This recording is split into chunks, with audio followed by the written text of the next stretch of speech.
Assalamualaikum warahmatullahi wabarakatuh. Peran aktif bangsa Indonesia pada masa Perang Dingin dan dampaknya terhadap politik dan ekonomi global.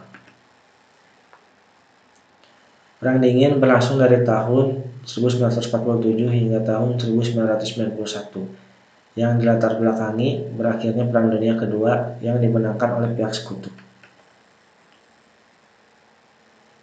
USA dan Uni Soviet muncul menjadi kekuatan raksasa. Faktor-faktor penyebabnya yang pertama ada perbedaan ideologi. Dari USA berideologi demokrasi liberal, dari Uni Soviet berideologi komunis. Kemudian faktor penyebab kedua memperebutkan hegemoni kekuasaan dengan mengembangkan politik ekonomi global atau containment policy yang bertujuan mencegah berkembangnya pengaruh suatu negara atau pihak lawan. Strategi Containment of Communism dari USA dengan memberikan bantuan ekonomi dan militer. Yang pertama yaitu Truman Doctrine, yaitu bantuan ekonomi dan militer kepada Yunani dan Turki. Kedua ada Marshall Plan, yaitu bantuan ekonomi untuk negara-negara Eropa. Ketiga ada Mutual Security, yaitu bantuan ekonomi dan militer bagi negara-negara berkembang. Faktor penyebab ketiga yaitu politik aliansi yang membentuk atau menghasilkan fakta pertahanan. Ada dua. Di sini ada blok barat dan blok timur. Di aliansi blok barat ada tiga organisasi. Organisasi pertama NATO yang terdiri dari USA dan negara Eropa Barat. Organisasi kedua ada ASEATO yang terdiri dari USA, Inggris, Prancis, Filipina, Singapura, dan Selandia Baru. Organisasi ketiga yaitu ANZUS yang terdiri dari USA, Australia, dan Selandia Baru. Kemudian dari aliansi blok timur ada dua organisasi. Organisasi pertama Pakta Warsawa yang terdiri dari USSR dan negara Eropa Timur. Kemudian organisasi kedua ada Kominform, Communist Information Bureau, yaitu wadah kerjasama Partai Komunis Eropa. Faktor penyebab keempat ada kegiatan spionase dari USA memiliki CIA atau Central Intelligence Agency, dari Uni Soviet memiliki KGB atau Committed Государственной Безопасности. Spionase dalam bahasa Perancis, espionnage, adalah suatu praktik pengintaian memata-matai untuk mengumpulkan informasi mengenai sebuah organisasi atau lembaga yang dianggap rahasia tanpa mendapat izin dari pemilik yang sah dari informasi tersebut.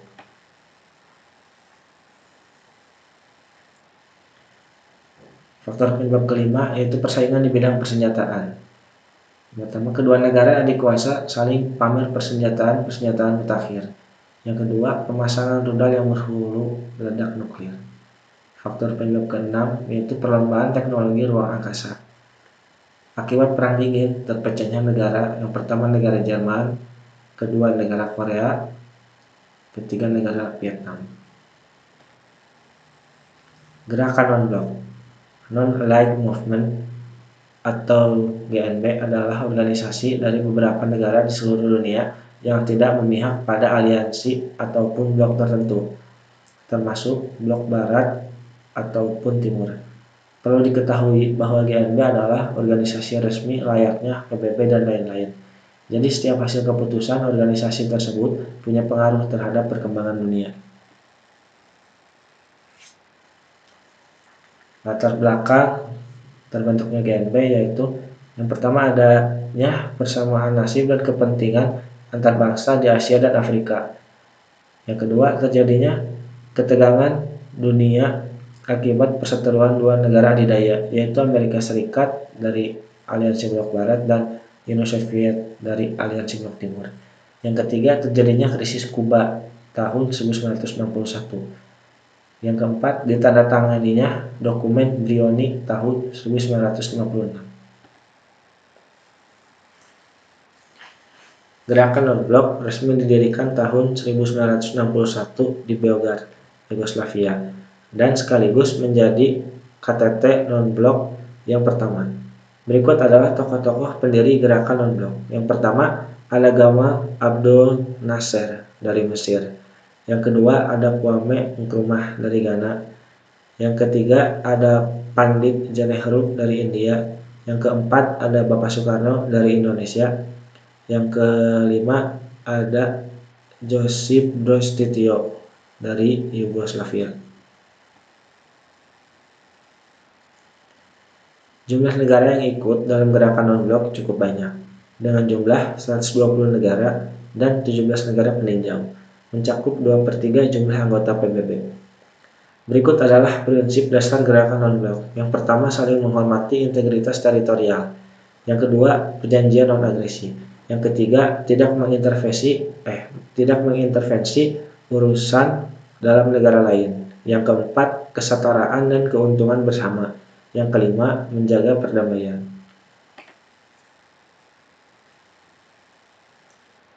Dalam hal ini, gerakan non-blok berusaha berjuang melakukan penentangan akan imperialisme, kolonialisme, neokolonialisme, apartheid, Zionisme, rasisme, agresi militer, dominasi, intervensi, dan lain-lain.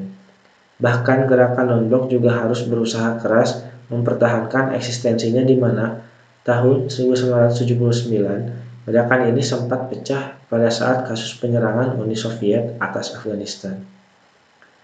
Gerakan ini banyak memberi pengaruh besar terhadap penyelesaian kasus-kasus di belahan dunia. Berikut diantaranya. Yang pertama, penyebab dua negara adik kuasa mengurangi penggunaan senjata nuklir secara besar. Yang kedua, penyelesaian sengketa Kamboja. Yang ketiga, penarikan pasukan Uni Soviet. Yang keempat, upaya gencatan senjata Irak-Iran, dan lain-lain. KTT non-blok terakhir kali diadakan di Venezuela pada Agustus 2015, di mana Indonesia diwakili oleh Wakil Presiden Bapak Yusuf Kala. Berikut adalah hal yang dibahas, yaitu membantu menyelesaikan krisis Venezuela. Penyelenggaraan KTT non-blok. Ini berbentuk tabel, tanggal negara tuan rumah dan kota penyelenggaraannya. Kalian pause dulu aja sebentar.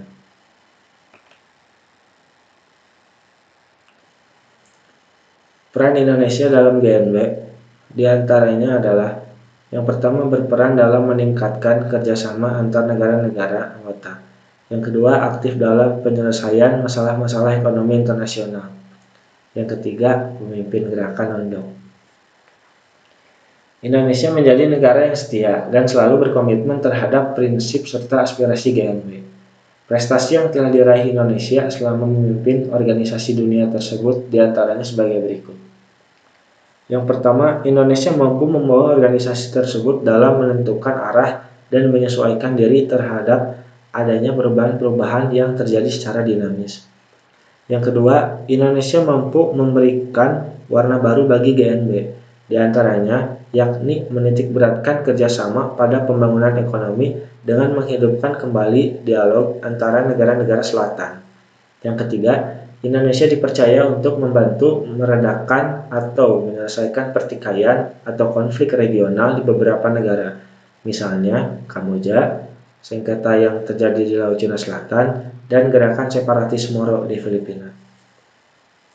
Yang keempat, Indonesia menjadi tuan rumah konferensi tingkat tinggi GNB yang ke-110 di Jakarta dan Bogor pada 1 hingga 7 September tahun 1992. Konferensi tersebut berhasil merumuskan sebuah kesepakatan bersama yang dikenal dengan nama Pesan Jakarta. Dalam kesepakatan tersebut terkandung visi dari gerakan non-blok.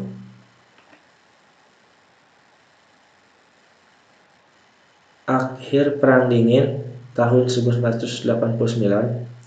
Perang Dingin berakhir karena yang pertama adanya perjanjian mengenai nuklir, yang kedua adanya perjanjian mengenai pembatasan persenjataan strategis, yang ketiga adanya perjanjian mengenai pembatasan persenjataan perang, yang keempat tentara Uni Soviet ditarik mundur, yang kelima runtuhnya Uni Soviet pada tanggal 25 Desember tahun 1991.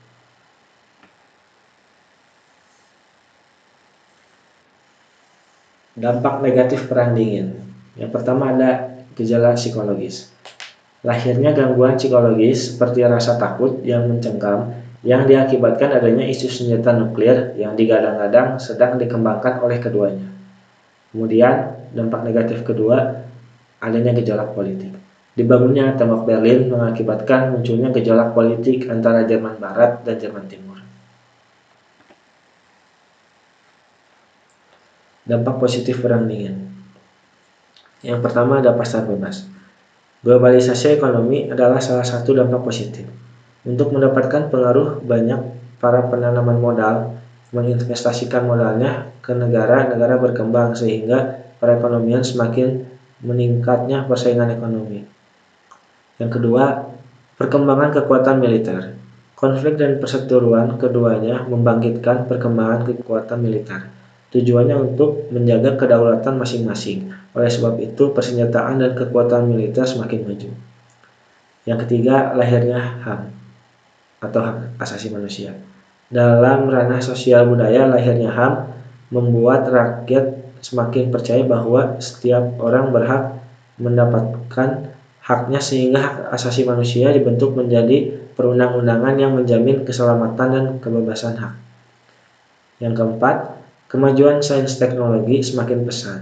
Perkembangan pendidikan dan teknologi juga menjadi salah satu dampak positif Perang Dunia untuk menjamin dan menunjukkan kekuatan siapa yang paling besar. Membuat peluncuran roket ke angkasa adalah bukti perkembangan pendidikan ikut menyertai perang ini.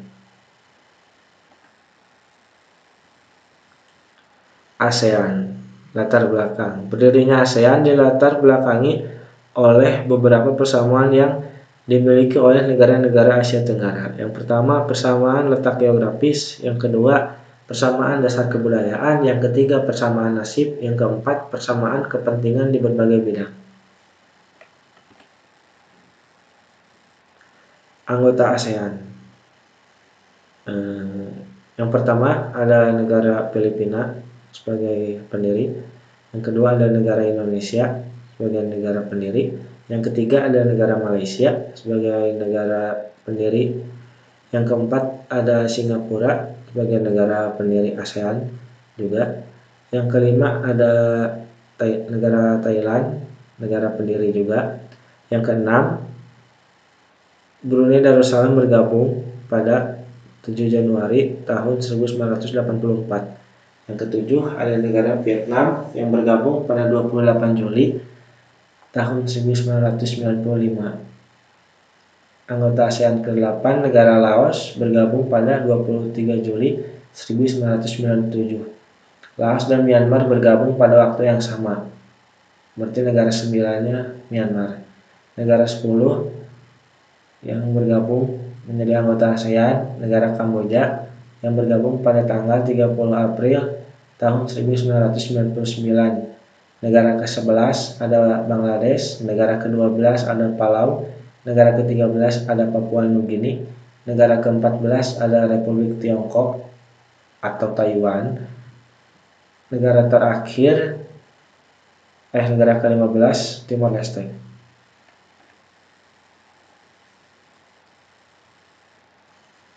Prinsip ASEAN. Yang pertama, menghormati kemerdekaan, kedaulatan, kesamaan, integritas wilayah nasional, dan identitas nasional setiap negara. Yang kedua, hak untuk setiap negara untuk memimpin kehadiran nasional bebas daripada campur tangan, subversif, atau koersi pihak luar. Yang ketiga, tidak mencampuri urusan dalam negeri sesama negara anggota. Yang keempat, penyelesaian perbedaan atau perdebatan dengan damai. Yang kelima, menolak penggunaan kekuatan yang mematikan. Yang keenam, kerjasama efektif antara anggota. Hasil KTT ASEAN. Di KTT ke-1 ada deklarasi kerukunan ASEAN yang menghasilkan perjanjian persahabatan dan kerjasama di Asia Tenggara atau singkat TAC, serta persetujuan pembentukan sekretariat ASEAN. Di KTT kedua ada pencetusan Bali Concord 1. Di KTT ketiga ada mengesahkan kembali prinsip-prinsip dasar ASEAN, solidaritas kerjasama ASEAN dalam segala bidang. Lalu melibatkan masyarakat di negara-negara anggota ASEAN dengan memperbesar peranan swasta dalam kerjasama ASEAN. Kemudian usaha bersama dalam menjaga keamanan, stabilitas, dan pertumbuhan kawasan ASEAN. Di KTT keempat, ASEAN dibentuk Dewan ASEAN Free Trade Area atau disingkat AFTA untuk mengawasi melaksanakan koordinasi. Lalu memberikan penilaian terhadap pelaksanaan skema tarif preferensi efektif bersama atau Common Effective Preferential Tariff atau disingkat CEPT menuju kawasan perdagangan bebas ASEAN. Di KTT kelima, membicarakan upaya memasukkan Kamboja, Laos, Vietnam menjadi anggota serta memperkuat identitas ASEAN. Di KTT ke-6, pemimpin ASEAN menetapkan Statement of Bold Measures yang juga berisikan komitmen mereka terhadap AFTA dan kesepakatan untuk mempercepat pemberlakuan AFTA dari tahun 2003 menjadi tahun 2002 bagi 6 negara penandatangan skema CEPT, yaitu Brunei Darussalam, Indonesia, Malaysia, Filipina, Singapura, dan Thailand. Di KTT ke-7 menghasilkan yang pertama mengeluarkan deklarasi HIV/AIDS, yang kedua mengeluarkan deklarasi terorisme karena menyangkut serangan terorisme pada gedung WTC di Amerika.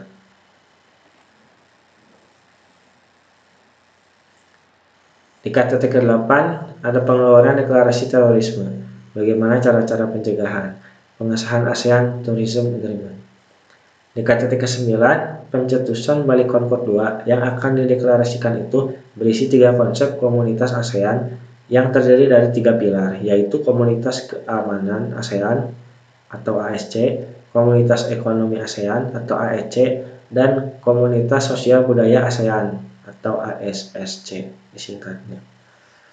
Di KTT ke-10 ada program aksi Vientiane atau Vientiane Action Program yang diluluskan dalam konferensi tersebut menekankan perlunya mempersempit kesenjangan perkembangan antara 10 negara anggota ASEAN, memperluas hubungan kerjasama dengan para mitra untuk membangun sebuah masyarakat ASEAN yang terbuka terhadap dunia luar dan penuh vitalitas pada tahun 2020. Di KTT ke-11 ada perjanjian perdagangan jasa demi kerjasama ekonomi yang komprehensif dengan Korea Selatan, Memorandum of Understanding atau MOU pendirian ASEAN Korea Center, dan dokumen hasil KTT Asia Timur yang diberi label Deklarasi Singapura atas perubahan iklim, energi, dan lingkungan hidup. Di KTT ke-12 membahas masalah-masalah mengenai keamanan kawasan, perundingan Organisasi Perdagangan Dunia atau WTO, keamanan energi Asia Tenggara, pencegahan dan pengendalian penyakit AIDS, serta masalah nuklir Semenanjung Korea. Di KTT ke-13 ada penandatanganan beberapa kesepakatan antara lain seperti perjanjian perdagangan dalam kerangka kerjasama ekonomi dan penandatangan kerjasama ASEAN dengan Korea Center menyepakati ASEAN Center. Di KTT ke-14 ada penandatanganan persetujuan pembentukan kawasan perdagangan. Kerjasama negara-negara utara dan selatan yang latar belakanginya yaitu pengelompokan beberapa negara di dunia seperti kawasan utara. Negara-negara yang masuk ke dalam kawasan itu adalah negara-negara maju yang secara geografis terletak di Eropa Barat, Amerika, dan Kanada. Sedangkan beberapa negara yang masuk ke dalam kawasan selatan adalah negara-negara berkembang yang secara geografis terletak di wilayah Asia, Afrika, dan Amerika Latin. Ciri-ciri kawasan utara selatan. Yang pertama, di selatan negara agraris, di utara negara industri. Yang kedua, di selatan negara berkembang, di utara negara maju. Yang ketiga, di selatan teknologinya berkembang, di utara teknologinya maju. Yang keempat, di selatan melimpah bahan baku, sedangkan di utara membutuhkan bahan baku. Yang kelima, di selatan pendapatan per kapitanya rendah, sedangkan di utara pendapatan per kapitanya tinggi. Kemudian keenam, di selatan angka pertumbuhan penduduknya tinggi, sedangkan di utara angka pertumbuhan penduduknya rendah. Terakhir, di selatan angka penganggurannya tinggi, sedangkan di utara angka penganggurannya rendah.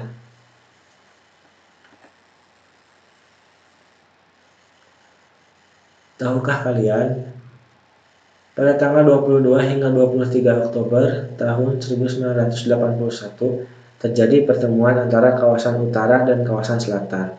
Negara yang hadir sebanyak 22 dari 5 benua. Tujuannya untuk mengubah syarat-syarat perdagangan antara negara-negara industri dari kedua kawasan tersebut. Pertemuan itu membahas hal-hal yang bisa menguntungkan kedua belah pihak. Faktanya, hubungan kawasan utara dan selatan justru hanya menguntungkan pihak utara. Kawasan utara terus memanfaatkan sumber daya alam dan sumber daya manusia kawasan selatan. Dampaknya, hubungan antar kawasan tersebut tidak berjalan baik.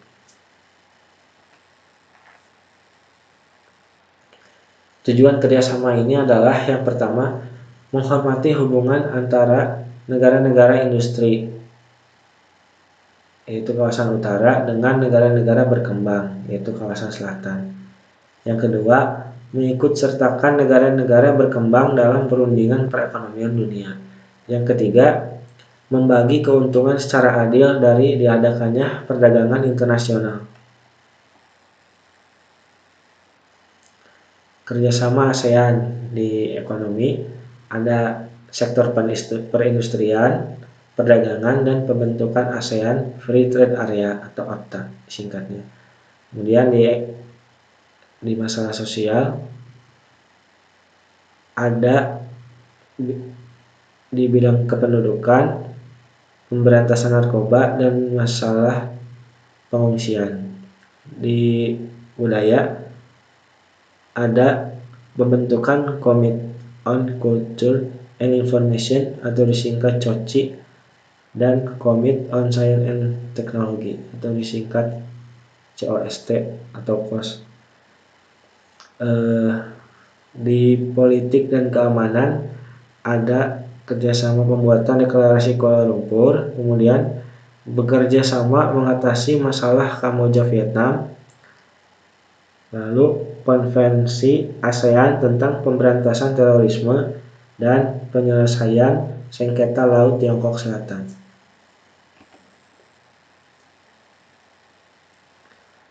Peran Indonesia dalam kerjasama kawasan utara dan selatan. Pada saat konferensi tingkat tinggi Gerakan Non-Blok yang ke-10 di Jakarta pada 1 hingga 7 September tahun 1992, Indonesia menjadi tuan rumah sekaligus ketua dari Gerakan Non-Blok. Pada saat itu, Indonesia mendorong kembali diadakannya dialog antara kawasan utara dan selatan. Tujuannya itu difokuskan pada masalah perdagangan barang komoditas internasional. Negara-negara di kawasan selatan juga menginginkan komposisi yang adil, sehingga dapat saling menguntungkan dari penjualan komoditas tersebut. Hal itu terangkum dalam kerangka New Partnership for Development atau kemitraan bagi perkembangan, sehingga perlu juga diadakannya dialog antara selatan dengan selatan.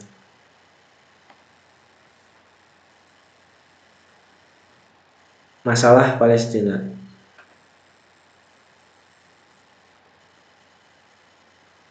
Masalah Palestina merupakan sengketa akibat pendudukan yang dilakukan oleh Israel di wilayah Palestina. Masalah ini bermula dari munculnya gerakan Zionisme yang dipelopori oleh Theodor Herzl pada tahun 1895. Herzl merupakan ketua komunitas Yahudi yang berada di Inggris. Zionisme adalah suatu paham dan juga gerakan yang bersifat politis, rasial, dan ekstrim. Tujuannya adalah menegakkan negara khusus bagi bangsa Yahudi. Akan tetapi, tidak semua orang Yahudi tergabung ke dalam gerakan Zionis. Pada saat itu, pemerintah Inggris meminta dukungan kepada Herzl untuk mendukung Inggris selama Perang Dunia I berlangsung. Herzl pun memiliki syarat. Ia meminta pemerintah Inggris untuk mendukungnya membangun sebuah negara. Inggris pun setuju untuk mendukungnya. Hingga kemudian pada tanggal 2 November tahun 1917 tercipta sebuah perjanjian yang bernama Balfour Declaration. Perjanjian yang tercipta itu ternyata ditentang oleh bangsa Arab Palestina karena mereka tidak dilibatkan dalam perumusan perjanjian Balfour Declaration. Menanggapi hal itu, Inggris kemudian mempertemukan secara langsung komunitas Yahudi tadi dengan bangsa Palestina. Nah, pertemuan itu akhirnya menghasilkan white paper pada 20 Oktober tahun 1930. Kalau dilihat dari isi white paper, sudah jelas pihak pihak Palestina yang diuntungkan.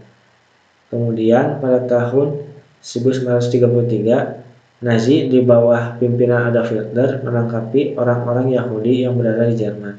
Alasannya karena orang Yahudi dianggap mengganggu keturunan bangsa Jerman. Akhirnya orang-orang Yahudi mulai bermigrasi ke Palestina untuk menghindari perburuan Nazi Jerman.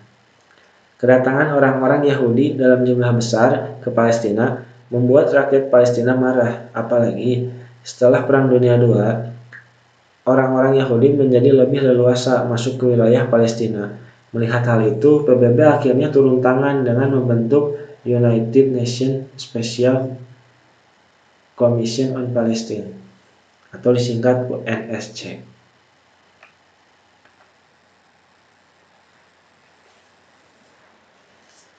Pada 29 November tahun 1947, PBB memutuskan untuk membagi wilayah Palestina berdasarkan resolusi PBB nomor 181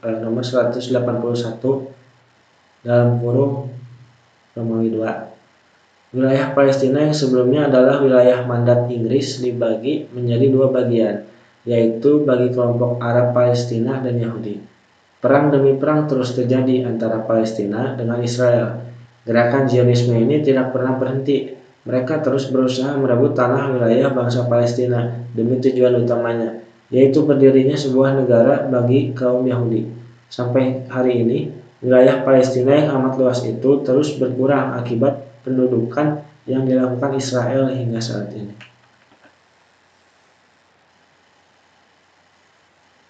Nah, ini ya yang tadi dijelaskan, ini poin-poinnya.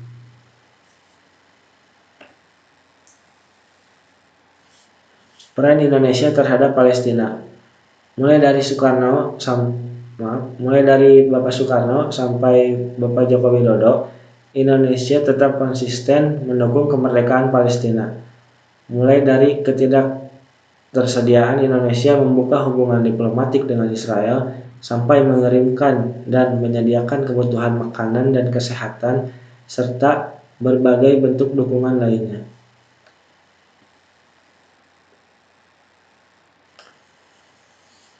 Dukungan Indonesia terhadap Palestina. Yang pertama, Indonesia menolak hubungan diplomatik dengan Israel. Yang kedua, Indonesia konsisten dalam mendukung kemerdekaan Palestina. Yang ketiga, Indonesia membangun rumah sakit Indonesia di Gaza, Palestina yang diresmikan tahun 2016. Yang keempat, Indonesia mendorong upaya pembahasan kemerdekaan Palestina dalam beberapa forum internasional atau organisasi seperti Konferensi Asia Afrika (KTT-OKI) dan KTT Gerakan Lombok. Yang kelima, Indonesia menjadi tuan rumah Konferensi Internasional mengenai Yerusalem, konferensi yang dihadiri 25 negara anggota Komite Palestina PBB dan 24 negara peninjau. Ini dilangsungkan oleh Komite Palestina PBB dan OKI. Yang keenam, bantuan teknis yang diberikan oleh pemerintahan Indonesia antara lain adalah pelatihan bagi 1.338 rakyat Palestina yang terbagi dalam 128 program. Pelatihan ini akan terus diperpanjang sampai tahun 2019. Terima kasih. Wassalamualaikum warahmatullahi wabarakatuh.